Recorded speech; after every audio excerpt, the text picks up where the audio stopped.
Tunategemea mgeni rasmi katika shughuli hii awe Rais wa Jamhuri ya Muungano wa Tanzania, Daktari Samia Suluhu Hassan.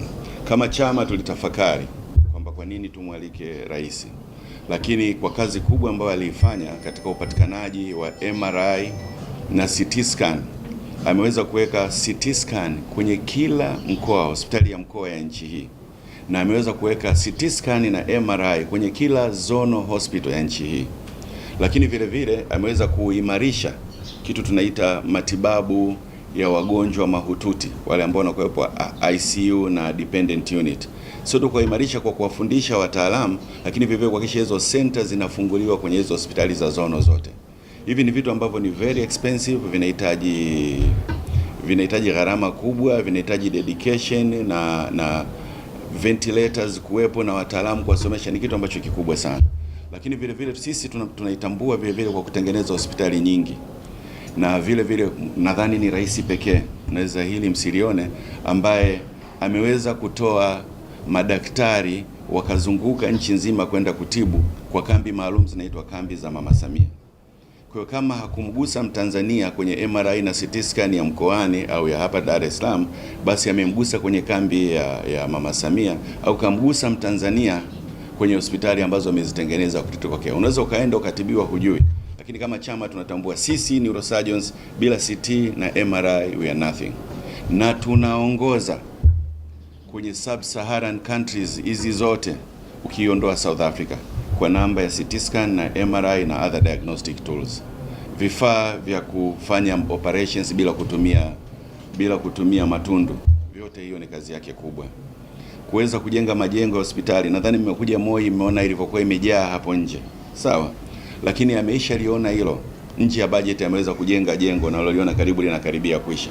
Kwa nadhani tumeona kama chama tuweze kutambua, hajafanya hapa tu, kafanya Tanzania nzima, tuweze kutambua hili kwamba ni jambo jema, ni zuri. Kwa hiyo tumemkaribisha na nadhani atatukubalia na tuweze kutoa shukrani zetu kwake pia.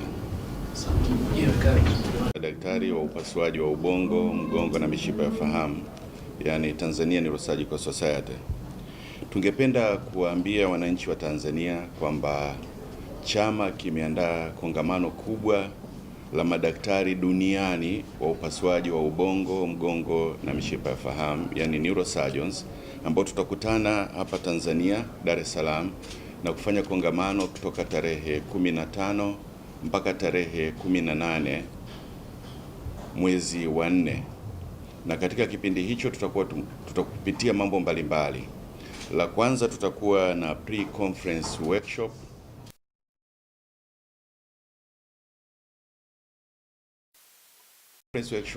Tutaweza kuwafundisha madaktari mbalimbali wa mikoani na sehemu Tanzania namna ya utibabu bora wa matatizo ya mishipa ya fahamu, sana sana ubongo, mgongo na ajali zinazohusisha sehemu hizo.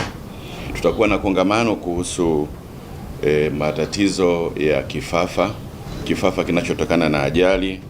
Tutakuwa vile vile tuna pre-conference workshop ambayo tutaifanya, inahusiana na matatizo ya kansa zinazohusisha ubongo, mgongo na mishipa ya fahamu. Kama hiyo haitoshi, vile vile tutakuwa tuna conference ambayo zitahusisha matatizo ya kiuongozi katika kipindi hicho ambacho hatujaanza mkutano mkuu. Baada ya hapo tutakuwa tuna surgical camps. Madaktari wameona ni kipindi muhimu cha kwenda kusafiri na sehemu mbalimbali kuweza kutoa huduma kwa wananchi wa kawaida.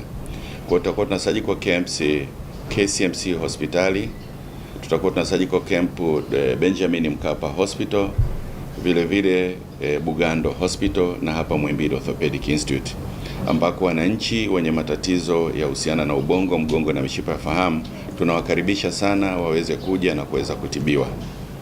Na madaktari wetu watakwenda sehemu hizo wakishirikiana na madaktari wa upasuaji wa hospitali husika. La tatu, ningependa kuwafahamisha pia wananchi katika kutambua matatizo ya ajali za mishipa ya fahamu, chama kimeandaa matembezi ya hisani. Matembezi haya yatakuwa na kauli mbiu vaa helmet, ubongo hauna spare. Kwa nini chama kimeamua kufanya matembezi ya mshikamano? Katika wagonjwa tunaona wenye matatizo ya ajali za kichwa, 70% yanatokana na ajali za barabarani, road traffic accident. Na katika hizo 70%, takribani 50%, zaidi ya nusu wanahusisha bodaboda accident. Kwa hiyo chama kikaona umuhimu wa kutafuta njia za kuzuia hizi ajali. Kwa nini? Kwa sababu matibabu yake ni gharama, yanahusisha kukaa ICU, lakini hata wale tunaowatibu 30% aidha wanafariki au wanapata ulemavu wa kudumu. Na ndiyo imetuweka katika pre-conference workshop, tutafanya vile pre-conference workshop ya upande wa utengemavu, yani rehabilitation, kwa sababu ya hili kundi ambalo linapata madhara ya kudumu. Kwa hiyo tutashirikiana na wananchi kutembea na kuhakikisha kwamba tunawaambia vijana wetu wa bodaboda wavae helmet, kwa kuwa ubongo hauna spare. Na tukumbuke kwamba hawa watu wanaohusika na ajali za bodaboda ni vijana ambao ni nguvu kazi ya taifa. Ni vijana ambao wako umri kati ya miaka, wengi wao 80%, miaka 15 mpaka miaka 45. Hili ndio taifa la kesho, ndio nguvu kazi ya nchi hii, ndio nguvu kazi ya familia zetu kule ambako tunatoka. Kwa tunavyowapoteza aidha kwa kufariki au kwa kupata ulemavu wa kudumu, ni kitu ambacho kama chama tumeona kikubaliki, kwamba lazima tupige kelele, lazima tushirikiane na wananchi mpaka watu waamue kwamba tunaweza tukaulinda ubongo kwa kuvaa helmet. Tafiti mbalimbali zimeonyesha hilo linawezekana. Kwa kuanzia tarehe 15 mpaka tarehe 18 tutakuwa na huu mkutano kamili ambao utafanyika, ambao unaitwa World Federation of International Global Neurosurgery. Madaktari toka Marekani, India, Pakistani, South Africa na nchi mbalimbali ulimwenguni, wote watakusanyika hapa Dar es Salaam kuweza kukaa na kujadili shida tunazozipata, matibabu mapya yaliyokuja na matarajio ya baadaye katika tiba hii ya ubongo. Na sisi tutakuwa wenyeji wa kazi hiyo ambayo tumeikubali. Na kwa mara ya kwanza tutaweza kulaunch hapa Tanzania kitu kinaitwa International Society of Global Neurosurgery. Hiki ni chama ambacho kitahusisha madaktari wa dunia nzima kuhakikisha kwamba kuna haki sawa za upatikanaji wa vifaa, madaktari na uwezo wa wananchi kuweza kupata tiba za matatizo ya kichwa, mgongo na mishipa ya fahamu. Tunatambua neurosurgeons tulionao ni wachache, ni takribani 37 tu katika watu milioni 67 wa nchi hii, na tulikuwa tunatakiwa tuwe almost neurosurgeons kama 30,000 kwenye nchi hii, kwa sababu ratio ni moja kwa watu 100,000, neurosurgeon moja kwa watu 100,000.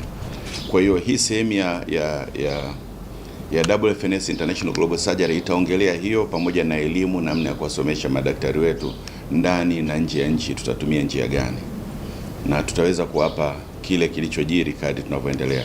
Kwa tunaomba sana wananchi waungane nasi katika hizi camps, wale wenye matatizo ya kichwa, mgongo na mishipa ya fahamu. Tunaomba hospitali husika ziweze kutoa ruhusa kwa wataalamu mbalimbali wa afya wa upande wa neurosurgery, wale wanaokuwa ICU and neurocritical care, wa upande wa rehabilitation, watu wa physiotherapy, occupational therapy, speech therapy, kuhudhuria hizi pre-conference workshop ambazo zitatolewa na watu mahiri duniani katika tiba hii za kichwa, mgongo na mishipa ya fahamu. Kwa kusema haya machache, nawashukuru sana. Kwanza tunakumbushana vile vitu ambavyo ni basic, ambavyo ndio muhimu. Asilimia kubwa ya matatizo ambayo tunayo ni vitu ambavyo basic kwenye upande wa care ya neurosurgery, upatikanaji wake na namna ambavyo tunaweza tukavitumia effectively kwa ajili ya coordination. Lakini vile vile tutakuwa na talks mbalimbali ambazo zitaongelea namna ya upasuaji wa kisasa wa bila kutumia matundu, kutumia akili unde, ambavyo ni vitu vinavyokuja, lakini hizi ni high end surgery na ni very expensive. They save few, lakini wengi, majority ni vitu ambavyo ni basic ambavyo wanakutana navyo. Mtu ana damu kichwani, inatakiwa itolewe. Sili katika theater za kawaida ambazo tunazo katika nchi hii inaweza kufanyika hivyo. Kwa upande wa wagonjwa ambao sisi tunawapata hapa Moi, kwa upande wa wagonjwa katika sisi tunawapata hapa Moi au tunaopata kwa ajili ya matatizo ya kichwa, kama nilivyozungumza, 70% ni road traffic accident. 30% zinazobaki ni wale fall from height au wanaodondoka toka juu kwenye magorofa, toka kwenye miti, na vile vile wengine toka kwenye maeneo ya kazi, ambao namba yao sio kubwa sana kama wale ambao tunao. Mnatambua wazi kwamba bodaboda inatumika kama chombo cha public transport. Watu wengi nadhani hata nyio labda wengine wamekuja kwa njia ya bodaboda, lakini hakuna regulations ambazo zimekuwa set kwa kutumika kama public transport mode of transport, kwa sababu ni rahisi na inapatikana na inakwenda haraka, haikai kwenye foleni. Kwa that's why tumeona tuanze na kundi hili kubwa. Unapokuwa na matatizo mengi, unaanza na yale makubwa, kwamba ukiyahiti pamoja utaweza kupunguza kwa kiasi kikubwa sana. Na tunatambua, labda nikuelekeze tu kwa wale ambao wanatoka pwani, kuna wale watu ambao ni kuvuna ile pombe ya kienyeji, mnazi. Kwa akienda kwenye mti wa kwanza juu kwenda kuvuna, anaonja kidogo, by the time akifika mti wa 20 kaisha lewa, anaanguka. Kwa hiyo tunaona hapa wanakuja tu, sio kwamba wameanguka, wanakuja vivyo wamelewa, wananuka mnazi. Si jambo la kucheka, lakini haya ndio tunayoyaona hapa pia. Sawa. Kwa namba takriban wagonjwa nje kwa hapa Moi tunaona karibu 700, sawa? Na namba ambazo zinahusiana na ajali zinakuwa zinaongezeka kila siku. Tunatambua sasa usafiri wa bodaboda huko hadi kijijini, na center za neurosurgery ziko chache, na mainly kama ni hapa Moi. Kwa hiyo wengi wanakuja, wanaongezeka mwaka baada ya mwaka kulingana na nani yetu. Lengo kuu la kuongea na wananchi leo, kwanza ni kuwashirikisha stakeholder wote. Tunaamini stakeholder wote, ikiwepo na wale ambao wanapanda hizo pikipiki, na ndio maana tunawakaribisha kwenye hilo kongamano, na pale tutaongea nao pia. Lakini vile vile OSHA tumeweza kwenda, tumewasiliana na mkurugenzi mtendaji, nilikwenda na katibu in person. Hawa watu ambao ni key stakeholders tumekwenda sisi wenyewe viongozi, na kwenda tumewapelekea barua, wanayo pale, and I hope mkurugenzi tumemwomba awepo. Lakini jeshi la polisi tayari tumeshapeleka barua na tumeshapata idhini, nao wamesema watashiriki kwenye hii. Lakini wananchi ndo hawa tunaongea, kwa sababu tunapoongea stakeholders wa pikipiki ni kuanzia watengenezaji wa barabara, ni kuanzia jeshi la polisi ambalo linalinda sheria ambazo zilizopo, na ndio linahusika katika mamlaka ya utoaji wa leseni na kuhakikisha zile sheria zinazoongoza uendeshaji zinafuatwa, na sehemu nyingine kote. Kwa tumeshirikisha wa stakeholders wote, na lengo la hii press conference ni kuwashirikisha wananchi kama stakeholders kuweza raise awareness kwenye community, na kuweza kujua kwamba kumbe kuvaa helmet kunanisaidia mimi nikipata ajali kichwa kitaweza kupona. Mguu tunaweza tukakuwekea bandia, lakini ubongo hauna spare, kwamba hatuna ubongo ambao tunaweza tukakuwekea, kwamba either utakufa au utapata ulemavu wa kudumu. Sawa. Na studies zimeonyesha kwamba ukivaa helmet chance ya kupata severe head injury inapungua.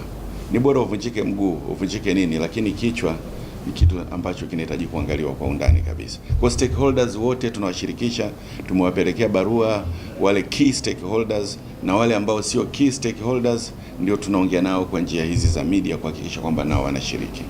Lakini sisi sote tuna jukumu ya kupiga kelele mahali ambako tupo. Ni viongozi, ni kwamba hili taifa la kesho liwepo, ndio litakalojenga Tanzania ijayo. Tusije kuwa kama taifa la Japani ambalo leo lina wazee tu, hakuna watoto, lakini hili taifa tukilipoteza itakuwa hali ambayo ni mbaya. Nafikiri tutakapokuwa huko kwenye wenzetu wataongelea registration ya pikipiki zinaongezeka kwa kasi kubwa sana kuliko hata registration ya gari. That's why wakafanya hata ile separation na registration system.